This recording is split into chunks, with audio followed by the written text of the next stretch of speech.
Hello students, मैं अंकुश गुप्ता बेटा आपका हार्दिक स्वागत करता हूँ। बेटा +1 बिज़नेस कॉमर्स के बिज़नेस जो है उसका हम 13 चैप्टर पढ़ रहे थे। मल्टीनेशनल कंपनी की एडवांटेजेस फीचर्स पढ़ लिए थे हमने। अब हम इसके डिसएडवांटेजेस पढ़ेंगे कि एमएनसी कंपनी के कुछ फ़ायदे हैं तो कुछ प्रॉब्लम्स भी क्रिएट होती है, कुछ नुकसान भी हैं।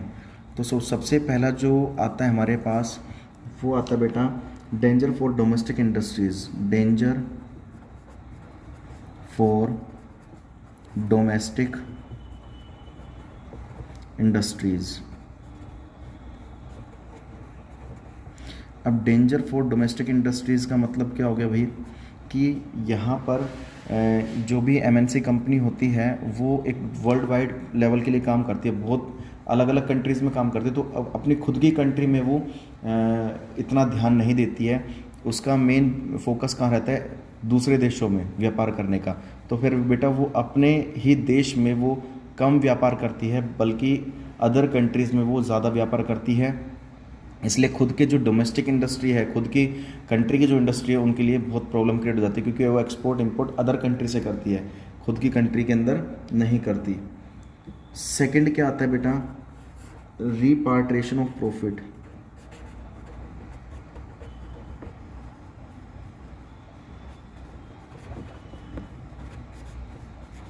रिपार्ट्रेशन of profit. Repatriation of profit का मतलब क्या है यहाँ पर कि कंपनी को यहाँ पर बड़े लेवल पे प्रॉफिट होता है, बहुत ज़्यादा प्रॉफिट होता है। तो देखो अलग अलग कंट्री से अलग अलग प्रॉफिट होता है, तो यहाँ पर रिपार्टेशन हो जाता है। भाई अमेरिका से इतना प्रॉफिट हुआ बिज़नेस से, श्रीलंका के बिज़नेस से इतना प्रॉफिट हुआ। मतलब यहाँ पर अलग अलग कंट्री से अलग अलग जो प्रॉफिट होता है उनको रिपार्ट कर दिया जाता है। और फिर it means a large amount of foreign exchange goes out of the country. मतलब जो हमें प्रॉफिट होगा अलग अलग कंट्री से उनको रिपार्ट कर दिया जाता है कि भाई हाँ, अमेरिका के बिजनेस से इतना प्रॉफिट हुआ, श्रीलंका के बिजनेस से इतना प्रॉफिट हुआ, ऑस्ट्रेलिया के बिजनेस से इतना प्रॉफिट हुआ। तो यहाँ पर रिपार्ट कर दिया जाता है। थर्ड आता है बेटा intervention in local politics. Intervention in local politics. Intervention of local politics का मतलब यहाँ पर क्या है बेटा?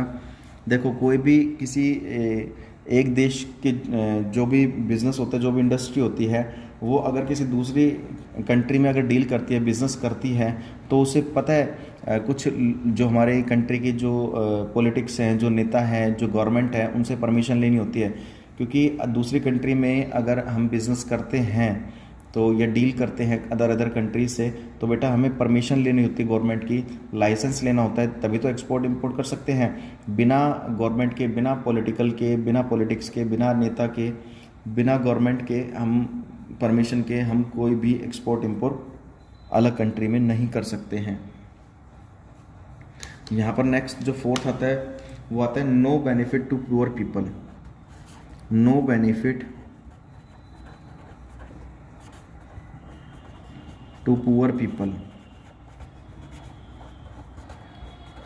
यहाँ पर बेटा क्योंकि ये वर्ल्ड वाइड रीच कंपनी है, एक बड़े लेवल के लिए काम करती है, अलग अलग कंट्रीज़ में काम करती है, बड़ा बिजनेस होता है, बड़े लेवल की कंपनी होती है, तो इनके जो प्रोडक्ट्स की कॉस्ट होती है वो भी ज़्यादा हाई होती है। और हाई होने के कारण जो गरीब लोग हैं उनको कोई बेनिफिट नहीं मिल पाता इन इंडस्ट्रीज से, क्योंकि बड़े लेवल पर काम करती है। ठीक है, तो इनकी जो प्रोडक्ट की कॉस्ट होती है वो भी ज़्यादा होती है। तो जो अमीर लोग हैं वही इनके प्रोडक्ट को खरीद पा सकते हैं, गरीब लोगों को बेटा कोई भी बेनिफिट इन कंपनी से नहीं मिलता है।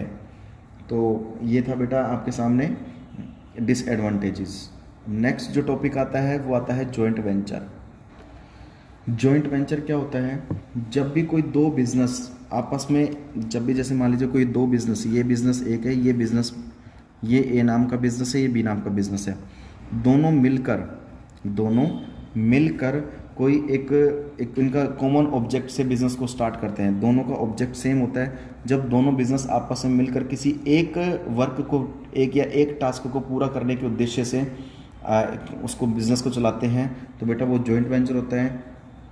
यहाँ पर मेरी बात समझना, मैं क्या कहना चाह रहा हूँ। तो कहने का मतलब क्या है, ये जब कोई दो बिजनेस मिलकर किसी एक टास्क को, किसी एक काम को पूरा करने के ऑब्जेक्ट से अगर बिज़नेस को स्टार्ट करते हैं तो बेटा वो जॉइंट वेंचर कहलाता है। ये बात समझ में आ गई होगी जॉइंट वेंचर क्या होता है। अब इसके जो बेनिफिट्स हैं जॉइंट वेंचर के वो देखते हैं। Benefits of joint venture, benefits देखते हैं जॉइंट वेंचर के क्या क्या बेनिफिट्स होते हैं। सबसे पहला जो बेनिफिट आता है वो आता है easy entry in market. Easy entry in market, बेटा मार्केट में एंट्री करना इनके लिए इजी होता है क्योंकि यहाँ पर दोनों बिजनेस मिलकर काम कर रहे हैं, एक बड़े लेवल पे काम कर रहे हैं, उनके पास कैपिटल की भी कमी नहीं होगी और इनको कोई लोन देने से ही मना नहीं करेगा क्योंकि इनके पास दोनों ने मिलकर बिजनेस स्टार्ट किया तो दोनों के पास सफिशिएंट पैसा भी होगा, तो मार्केट में एंट्री करना इनके लिए इजी हो जाता है। ठीक है। सेकंड जो आता है बेटा वो आता है रिस्क इज मिनिमाइज्ड।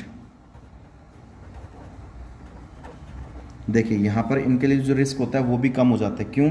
क्योंकि देखो दोनों ने मिलकर स्टार्ट किया है तो मान लो जो भी रिस्क होगा जो भी लॉस होगा तो दोनों में डिस्ट्रीब्यूट होगा, तो यहाँ पर रिस्क भी कम हो जाता है क्योंकि अगर प्रॉफिट होगा तो दोनों में वो डिस्ट्रीब्यूट होगा, अगर लॉस होगा तो वो भी दोनों में डिस्ट्रीब्यूट होगा, तो रिस्क भी यहाँ पर कम हो जाता है। क्योंकि अगर कोई अकेला व्यक्ति बिजनेस स्टार्ट करता है तो उसको रिस्क ज़्यादा होता है क्योंकि जो भी लॉस होगा फिर उस अकेले को बियर करना पड़ता है, लेकिन यहाँ पर दोनों ने मिलकर स्टार्ट किया है तो बेटा रिस्क भी यहाँ पर कम हो जाता है। नेक्स्ट जो थर्ड टॉपिक आता है वो आता है हमारे पास, थर्ड टॉपिक आता है टेक्नोलॉजिकल बेनिफिट। टेक्नोलॉजिकल बेनिफिट, यहाँ पर बेटा टेक्नोलॉजिकल बेनिफिट क्यों होता है हमें? क्योंकि देखिए यहाँ पर दोनों ने एक तरीके से पार्टनरशिप स्टार्ट की है तो बेनिफिट भी दोनों को मिलेगा और नई नई टेक्नोलॉजी भी दोनों गेन कर पाएंगे। क्योंकि देखो जब दो व्यक्ति बिजनेस स्टार्ट करते हैं तो यहाँ पर वो नई नई टेक्निक्स को फॉलो करते हैं ताकि उनकी फ़ॉरेन इन्वेस्टमेंट बढ़ सके, फ़ॉरेन बिजनेस बढ़ सके उनका, तो टेक्नोलॉजिकल का बेनिफिट उनको मिल जाता है। ठीक है। उनको एडवांस में कोई भी इंडियन कंपनी है वो बेनिफिट ले सकती है एडवांस टेक्नोलॉजी का। ठीक है। फोर्थ आता है बेटा कॉम्पिटिटिव स्ट्रेंथ। कॉम्पिटिटिव स्ट्रेंथ का मतलब क्या होता है यहाँ पर कि यहाँ पर दो कंपनी अगर एक साथ बिजनेस स्टार्ट करती है तो यहाँ पर वो कंपटीशन उनका बढ़ जाता है और वो कंपटीशन फेस कर सकते हैं। जब भी कोई दो बिजनेस व्यक्ति स्टार्ट करते हैं तो उनके सामने कंपटीशन इतना बढ़ जाता है कि वो कंपटीशन को फेस करने के लिए बिल्कुल रेडी रहते हैं।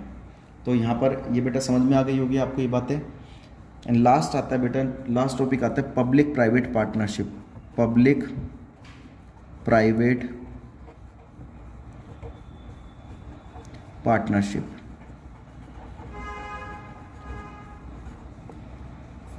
लास्ट टॉपिक आता है पब्लिक प्राइवेट पार्टनरशिप। जब भी कोई पब्लिक कंपनी यानी कि गवर्नमेंट कंपनी और प्राइवेट कंपनी दोनों मिलकर बिजनेस स्टार्ट करती हैं तो उसे क्या कहा जाता है?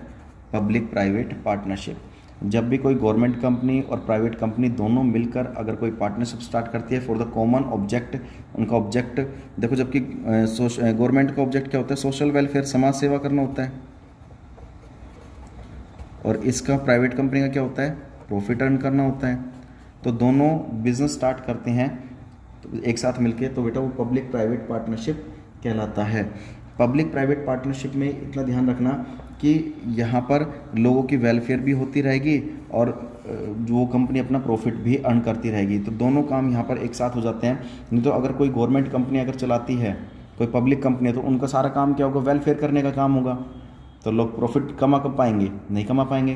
तो इसलिए इन्होंने क्या किया कि भाई दोनों ने पार्टनरशिप स्टार्ट कर ली ताकि भाई लोगों की समाज सेवा भी होती रहे और कंपनी अपना प्रॉफिट भी अर्न करती रहे, जिससे कि भाई हमारे जो कंट्री में ट्रांसपोर्ट बढ़ जाएगा, एजुकेशन बढ़ जाएगा, हेल्थ बढ़ जाएगी और वेस्टेज जो है वो कम होगी, वाटर सही तरीके से पब्लिक में डिस्ट्रीब्यूट हो पाएगा। तो मतलब एक तरीके से समाज सेवा भी होती रहेगी और कंपनी अपना प्रॉफिट भी अर्न करती रहेगी। तो बेटा ये चैप्टर था, इसको आपको अच्छे समझ में भी आ गया होगा और बेटा इसको फिर नोटबुक में नोट डाउन भी करना है आपको। तब तक के लिए बेटा जय हिंद, जय भारत।